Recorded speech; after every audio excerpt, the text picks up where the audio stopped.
As promised, we are joined right now by Chris Liddell. He is General Motors CFO, a key man in the IPO. We've been talking about the second largest in U.S. history at almost $16 billion. Chris is with us from the New York Stock Exchange. Chris, welcome to the Inside Track. Here's a key question for you. You're raising more than you initially expected. This is good for the government. It's good for the UAW and the CAW. Is it going to be good for GM in the sense that there might be something there for you to take? Is there any proceeds from the IPO going to General Motors? Yes, there are. We're also raising a mandatory convertible preferred, and we're raising around $5 billion if the option is exercised from the underwriters, and that's more than we were originally looking for. We were looking for 3 to 4, so the success of the issue on the common side has spilled over to being successful on the preferred, and that's been great for the company. And what is that going to mean for your efforts to restructure the balance sheet or to further restructure it, improve it from there? Well, it obviously just helps, and we've had this objective all the way along of repaying all of our debt and fully funding our pension plan, and we think that's fundamental to the company going forward, and it certainly helps in that. And that objective is critical, and we've talked to people a lot about this on the roadshow. It's not just a financial objective, it underpins the whole business model that we're looking to create. A very sustainable, powerful business model where we can invest right through cycles. One of the problems of the company in the past that got it into trouble was in the boom times it would invest, and in the bust times it would contract. And so you'd have this concertinaing effect of cancelling projects and launching them. It was just a terrible way to run an engineering business. So we've got this basic principle of having a very sustainable, predictable business model, and the financial structure is just a part of that. So Chris, it seems, as you just said, you're going to be managing things differently, both from the way that the company is run and also your area of expertise, and that is the balance sheet. When is the balance sheet going to look like what you want it to look like? Are we talking 1 year down the line, 2 years down the line? When are you going to be happy with it? Well, it's very strong already. That's the point number one. We actually have $5 billion of debt now, which for a company our size is relatively small. We just did $11 billion of capital actions just a couple of weeks ago. We announced that. In terms of getting to this concept of zero debt and fully funding the pension plan, it depends a bit on how trading conditions are over the next few years, but realistically we could achieve that in the next 3 to 5 years. So it's in the short to medium term. And I think from an investor's point of view, it was key that they could actually see that it was a realistic goal. It wasn't just a pipe dream. It's close enough for them to see a path towards. Chris, was this IPO priced as aggressively as possible?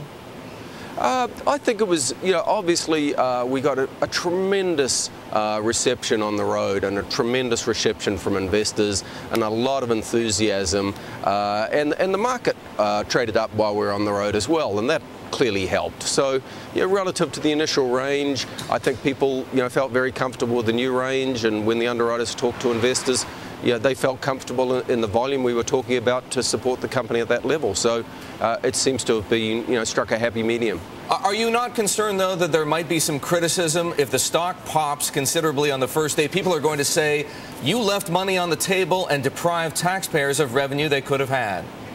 It was always going to be a delicate balance, and from management's point of view, all we could do is obviously put our best foot forward and run the company in the best way and explain to people what we were doing and let the underwriters in the market deal. But clearly the underwriters were trying to set it at a price which gave investors hopefully some chance of making money and minimize the chance of selling it cheaply. So that wasn't really our purvey. We were just trying to be as positive as we could and as explanatory and transparent as we could about what we were doing at the company. Chris, speaking of investors, do you expect to field any criticism that retail investors, moms and dads, could not get in, that the barrier to entry, the amount of investment needed, was really only appropriate for institutions? Yeah, no, I don't think that's a criticism at all. I'm sure if you look hard enough, you can find someone out of the 300 million people that live in this country that wasn't able to get a share, and that's unfortunate. But the total retail issue, as I understand it, is the largest by some distance of any IPO that's ever been done. The proportion that was given to retail investors was a lot more significant than, say, Visa, which is of comparable size. So my belief is that the underwriters went out of their way to really push as much as they possibly could through the retail channel. Chris, you're going to be partly owned by the government. As a public company, can shareholders be certain that the decisions that General makes are the ones that offer the best financial return and not just the best political return? Look, I think the government has been incredibly responsible in the way that they have allowed the company to make its own decisions. And I've been with the company just a year now. But in that time, the board of directors has been clearly running this company. I have not seen the government involved in any decision in terms of the running of the company. Clearly in the IPO, they've been involved because it's their shares.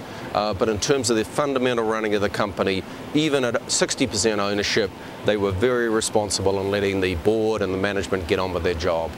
We know that the company has been profitable, posting profits for the past 3 consecutive quarters. What do you expect for next year? Well, clearly we have this concept of, making sure we're sustainably profitable. We did talk about the fourth quarter, which is going to be lower than the first 3 quarters, but we still expect to be profitable. And clearly going into next year, it's going to depend on the trading conditions. But one of the fundamental principles that underpins the company is this concept of breaking even at the bottom of the cycle. A lot of hard work has gone in over the last few years and through bankruptcy in getting a cost structure that gives the company a sound footing going forward. So, I can't tell what the economy is going to do next year or the car industry is going to do next year, but the company is in fundamentally good shape. Chris, the IPO was a big hurdle for General Motors to clear. It's successful. What is your next challenge that you must meet? How have you identified it for yourself? Well, getting back to running the company will be a good start. I've been on the road now for a couple of weeks and really have just been pretty much 24/7, getting this IPO launched. We've got a huge amount still to do. A lot of expectations around the company, and we are definitely still work in progress. We've done a lot in the last year or two, but we have a huge amount to do in the next couple of years. And I think Dan Ackerson, our CEO, myself, and the other senior guys, we're just looking forward to getting back to Detroit and getting back to work. Well, Chris, we wish you well, and we thank you for joining us here on the Inside Track. The CFO of General Motors, Chris Liddell.